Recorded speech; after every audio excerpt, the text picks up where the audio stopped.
Thank you, and I appreciate the opportunity to be with you today, this morning. It's been a great morning. Kind of reminds me of what I did before back in 2003 when David and I went through this Leadership Westchester together, along with some other very, very wonderful people. There's a lot that I can say about that because we actually did some things during that class and afterwards that have been life transforming for me, for my family, and I think for the members of that class as well. I'll tell you a little bit about that in a moment, but one of the things I want to emphasize, and I heard you say a lot about it today, is that leadership is about being. It's not about doing. It doesn't matter what you do. It matters who you are. And that if you are being who you were called to be, who you were created to be, the doing becomes easy. But if you're just doing and you don't know who you are, what difference does it make what you do?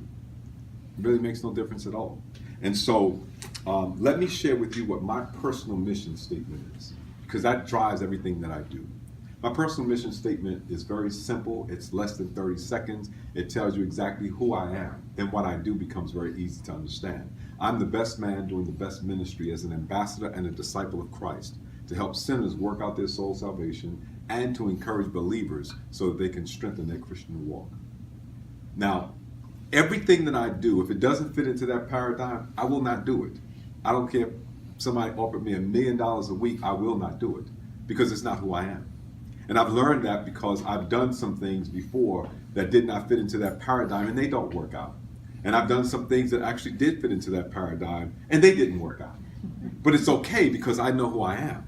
So it doesn't matter. So it's not about the money that you make.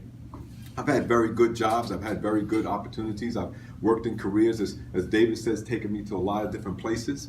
I've worked at Leakin Watts, some of you may know it, in Westchester. That's where I was working when I actually did Westchester, Leadership Westchester. I was the director of public relations. So I like to write. I'm good at that. I had a career in financial services. I had my own office. My office was in Tarrytown. I did that for a number of years. I had a career in that. So I like numbers, but I also like writing. That's kind of oxymoronic, It's either one or the other. It's not both, but I like them both. And so that's why the director of public relations. And so I wrote a lot with them. I became, if you will, the advocate for children who had no voice. Because in a foster care system, there is no voice for the kids. They're there, but they don't talk. They can't speak. So they put a waste treatment facility right beneath the facility. Waste treatment facility right beneath child care facility. A facility that has 5 acres that was designed by Frederick Law Olmsted, same person who designed Central Park. And they put a water treatment facility right beneath it because they have no voice. So I got used to it like everybody else. You go there and you don't even smell it. But it's a horrible, stinking smell. But they have no voice. So I became the voice of children who had no voice.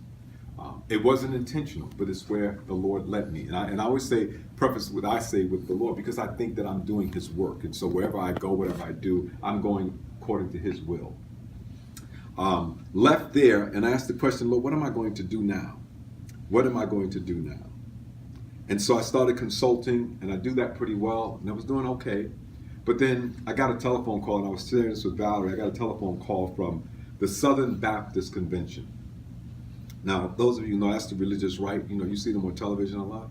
That's all of the big white churches all over America.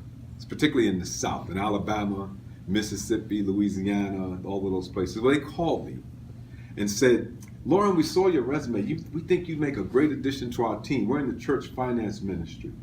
And we know that you have a background in finance. We think that you'd make a great addition to our team. Why don't you come and talk to us? Okay. Lord, it fits. So I called. Okay, we want to talk to you. When can we meet? I said, well, anytime. I'm good. Where's your office at? Oh, we're in Alpharetta, Georgia. I'm not going to Alpharetta, Georgia. They said, no, we'll come up and see you. So they did. We met in White Plains. My wife worked in White Plains. My wife worked at the New York Power Authority. So they came up, we met. They liked what I had to say. They asked me a ridiculous question, which I couldn't understand at the time. They asked me, how old are you? Now, anybody in HR? You can't ask that question. I'm not the sharpest person in the Bible. You can't ask me that question. So I'm saying to myself, either you just gave me the job or you gave me the agency? Because you can't ask me that question in the interview. So I told them. So I just kind of marked that down. They asked me how old I was. Well, they gave me the job. And I worked out of my home in New York for the Southern Baptist. And I was a loan officer for the Northeast. So anywhere from West Virginia to Ohio, all the way up to Maine, that was my territory. So any church in that area that wanted to make a loan, or wanted to consult, I was the guy that they had to talk to. So here I am, little kid from the South Bronx, and I'm handling the money of the Southern Baptist Convention, the wealthiest convention, the wealthiest convention in the United States of America that happens to be of a religious origin. They have money. They raise $1 billion every year. They can do anything they want. And I'm handling that money. That's highly unusual, you know. But then God is unusual. So I did that for a couple of years, and then they changed my role. They made me what they call a strategy coordinator. It means that now I oversaw all of the money that they gave to the Northeast and what monitored the strategic plans that the conventions in those areas would submit in order to get that money so they can do their work. And of course, it's the Northeast. So the Northeast, they don't have as much money in the churches in the Northeast as they do in the South. So they gave a lot of money to the Northeast. So I had the biggest budget of anybody at the North American Mission Board, over $10 million. And I oversaw everything. Every staff person, every dollar that went out, I had to either approve it, okay it, or something. So, highly unusual. You know, God is an unusual person. He does strange things, unusual things, peculiar things to his peculiar people. So I did that for a collective total of 7 years. And I share that with you because ultimately, it's not about what you do, it's who you are. You can do anything as long as you know who you are. You're living in your purpose. And when I left there, I asked myself again, what am I going to do? What am I going to do? I prayed a lot about that. And he said, what you're doing is important because the churches that you work with need the kind of things that you do. They don't know you. They know of you, but they don't know you. So the things that you can do for them is going to be valuable and important. So I started my business all over again. So now I do church finance. So I help churches. I write loans for them. I do loans for them. I consult with them. I do workshops with them. I teach them how their trustees ought to handle money because they don't know. You know they don't know? They sit in these positions and they have no idea what they're doing, legally or any otherwise. So I help them to do that. And so while I was going through that, and I've been doing that since 2013 when I left, Lord, what am I supposed to do? I'm a speaker. I preach. I'm not a pastor. Pastor is a CEO of a church. I'm an associate minister at 2 different churches. So my job is to do whatever it is to help my pastors look good. That's what I do. So, but I preach a lot, so I'm often not at either one of those 2 churches, only because people want to hear what I have to say. So David said earlier, right, if people don't tell you that you're a good listener, you're not a good listener. If you're a preacher and nobody wants to hear you preach, are you a good preacher? So that's the question. So while I was going through one of those down periods, I asked myself, I said, Lord, I prayed, what am I supposed to do now? He said, you need to write. And so David, I wrote my first book. It's called Matters of Faith.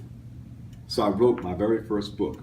Now that came after a friend of mine called me and asked me, would I be a contributor to an online newspaper and create a column? So I always like to write. So I said yes. So now I write a column for the Bronx Chronicle, which is an online newspaper. It's called Matters of Faith. So every week on Sunday morning, my article appears. So immediately after that, I was visiting with a cousin of my wife's in Florida. And I was thinking about going back and doing radio because that's what I do. I love radio. And she said to me, I manage a radio station. Really?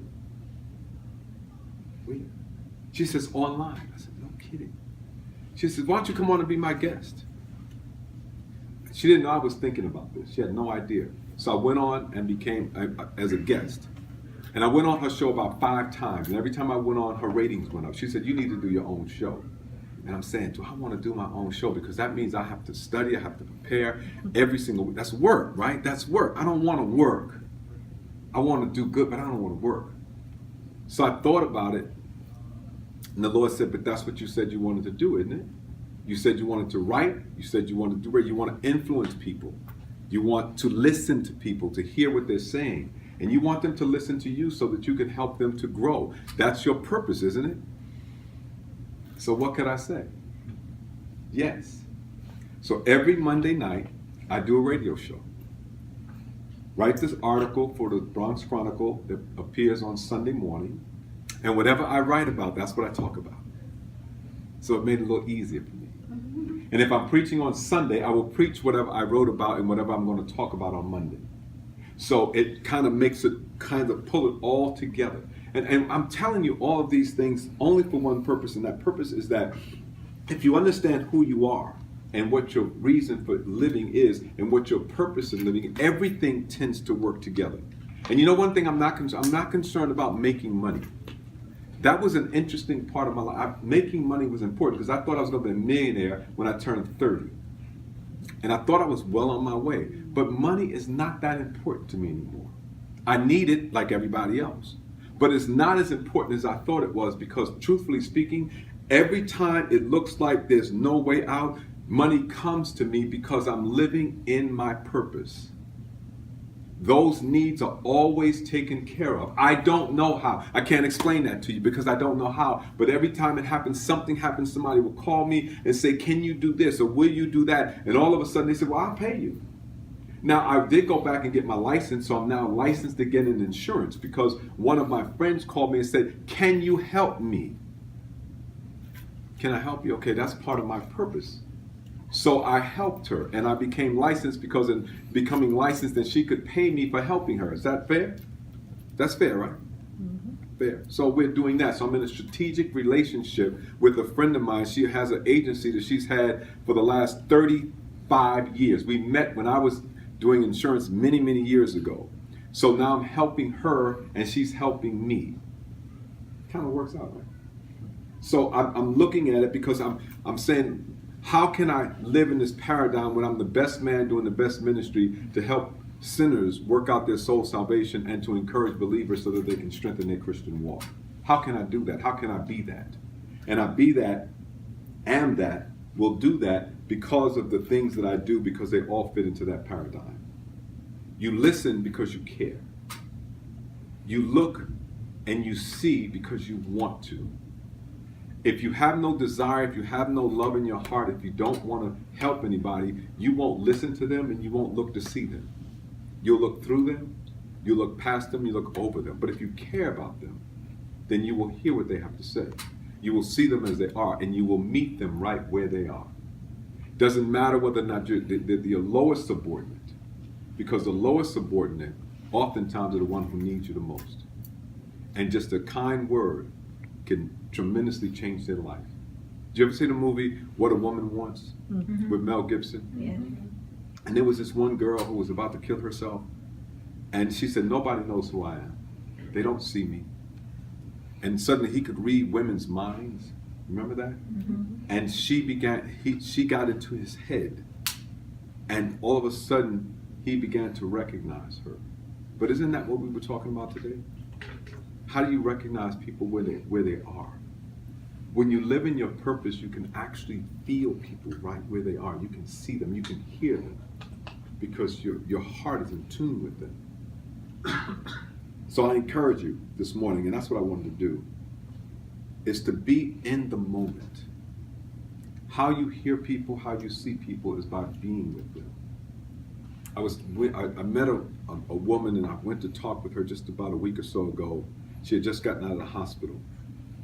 And she was just pouring out stuff about who she was and what she wanted to do and how she was not satisfied with where she was in life. And she says, I know you're busy. Why are you here talking to me and giving me this much time? I said, because you're important. You mean something. And the only place I could be is with you right now. Because that's the only person that was important. And while I was sitting there, I wasn't talking on my phone. I wasn't looking at the texts. I was with her. like this. Really? And listening to her. And she told me that she sings and that she wants to do that. That's part of her purpose. And so I called her. I'm preaching tonight, and it's going to be inclement weather. Who talked about the snow? Who said the snow? That was you, right? Let me get you. Okay, so, but I asked her, would she come and sing at this, I'm preaching. She said, I am just humbled that you asked me. But you told me that that's what you want to do. If you tell me something, don't think I won't do it. If there's an opportunity, I will pull you in because I'm listening to you. I do a lot of work with the New York City Police Department. They made me a chaplain, see my badge? But what's interesting is that I go with the police to meet with young gangbangers who are killing each other and give them a message that this has got to stop. And one young man that I met told me that he wanted to be a comedian. He said, I want to be a comedian. I said, really? One of my friends was having a comedic event where there were comedians going on. I said, I want you to come to this place. I want you to come to this. He says, okay, he showed up. I said, are you ready? He said, no, I'm not ready. I said, when you say something to people, mean what you say. Because I will, if the opportunity presents itself, I will put you in that environment. But that's how they know that you're listening to them. So whether he did it or not, he will always remember that somebody listened to him and believed him. I believed him. You want to be a comedian? Here's an opportunity. Whatever people say to you, take them at their word. But if you're not listening to them, you'll never hear what they say. So my encouragement to you today is use everything that you can get out of Leadership Westchester. It is not the traditional leadership program as you found out, right? Because you came here thinking it was going to speak leadership, right? This is not that kind of a program. This is leadership from the inside out. It's a look inside here to bring out of here what you actually have so that you can present it out there. It's a different program. Get everything that you can. This is probably going to be the most transformative group of sessions that you've ever had in your life if you let it work in your life. You know what? Know how I can tell that that's true? Because of him. David was not the guy that you thought would teach this class. Not at all. Not at all. David was, I'm telling you, he was probably the most resistive person to this information being that there's anybody in our class. Anybody. David. But today, his transformation is phenomenal. Then I'm going to one more thing and I'm done. When we were about ready to graduate, the last two classes I could not attend because my sister had an accident. She lives in South Carolina. I got a call, I was in seminary at the time, that my sister was in this accident and they airlifted her from the point of the accident to the hospital, which told me that it was very serious. I got a plane that evening and flew to South Carolina. When I got to the hospital, she was in intensive care. Matter of fact, they took her out of they took her out of the emergency room. She was in intensive care. I walked into the room. She had tubes everywhere, and they amputated her left arm. She had a fractured pelvis. She had collapsed lungs. She had a concussion, and her arm was gone, and so many other things. She survived. We had a fundraiser for her in White Plains. David was more helpful to me than anybody else. Paula, the class, we had an event that was second to none. We raised a lot of money, but we worked together. We pulled it together. And David went from that guy who was most resistive to the man that you now see today. So let Leadership Westchester pull out of you what the Lord has placed in you. And I guarantee you, you will be glad, eternally happy that you did this session. So thank you. Appreciate you.